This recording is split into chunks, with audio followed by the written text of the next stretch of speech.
Devastated coastal Bangladesh continues to claim lives.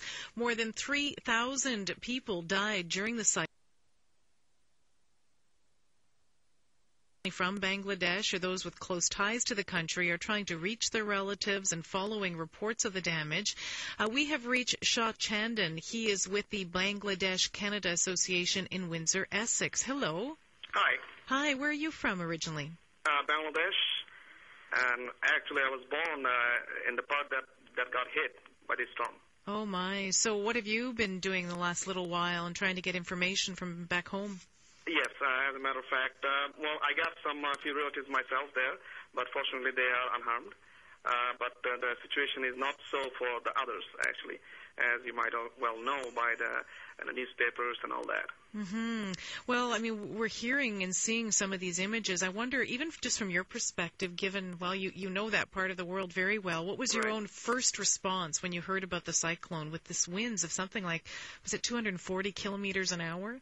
And not only that, it was the size of it. You see, the whole size of it was almost the size of Bangladesh, which is 1/13 of Ontario, like a tiny little country. Mm-hmm. And this cyclone is about, the size of Bangladesh and headed straight towards it. So my response was that, oh my God, what's going to happen? Mm-hmm. But fortunately what happened, they had, fortunate in the sense that less people have got killed, because we got hit like that in 1970. About the same size, and many people, about quadruple the amount of people got killed in that, just because there was no, weather warning. But this time there was, and fortunately a lot of people survived due to that. What is the worst weather that you saw yourself in Bangladesh? I saw it in 1987 in that particular place, in that particular area, about 50 kilometers from where it happened, actually, 50 kilometers northwards. So a little less of it. But I saw myself, in the next morning when we woke up, there's no trees left. And the speedboats or motorboats that are supposed to be on the river was, pulled over into the side roads in the ground, in the land, or in the, soccer fields, this and that. So a whole boat is, instead of on the river, is on the field. Wow. Have you been able to reach any of your relatives there? Yes, as a matter of fact, as I said before, that they are unharmed, fortunately. So that's good to know. So you say that that the people, it sounds like then they were listening to the warnings. Yes, they were. And also the current government, they actually went in and made those people leave, because sometimes what happens when people get used to this kind of weather, they tend to ignore such warnings. Mm-hmm. Even if they are given to them over and over and over, they just ignore it as a bad TV ad. Right. Okay? But in this case, the army went in and they made those people leave and move into the shelters.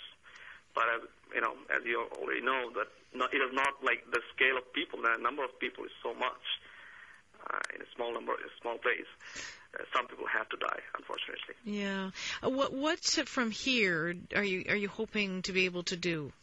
Well, from here, from Bangladesh-Canada Association of Windsor, Essex, we had a meeting, as a matter of fact, yesterday afternoon. And we have already sent some amount of money to buy fresh food, fresh water, and medicine. Not food, my bad. Fresh water. That's the thing that seems to be in demand right now, because it's near the coastal areas. So most of the water sources, they are now salt water. So they need fresh water. So we've sent some money for that, and we are going to organize another donation, drive-through donation event or drive donation event on November 24th, Saturday, at the College Community Center West, Windsor West, from 2 p.m. to 7 p.m. onwards.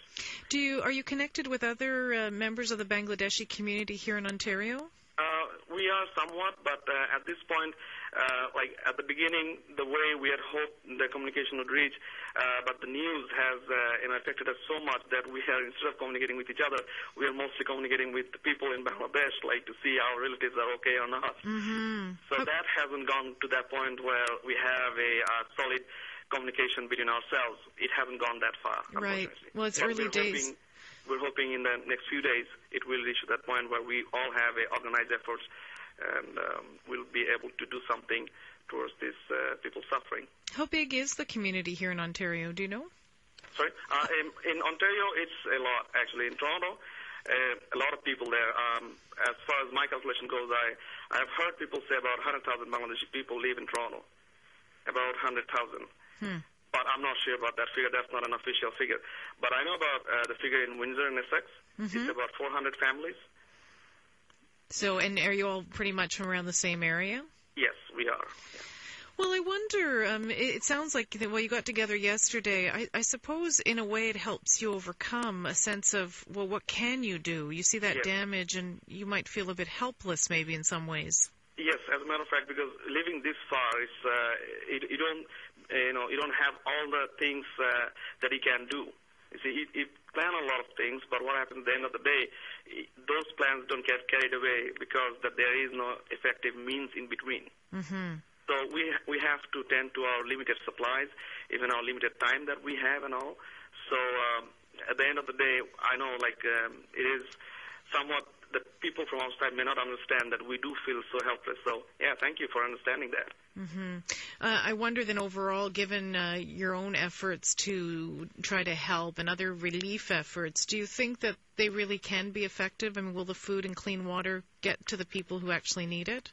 Well, right now, the one that we are sending, it will reach to them within 1 week, and it will reach to a sub-district called Sharon Kola, and through which the center of the storm had passed, and it claimed about, so far as we know, unofficially 1,000 people. So one of our members here at Windsor Essex County Association, Bangladeshi-Canadians Association of Windsor Essex, his brother is there. So we are actually going to send it to him, and he is going to organize the relief effort from us, which, as I said before, that we already have sent some. Okay.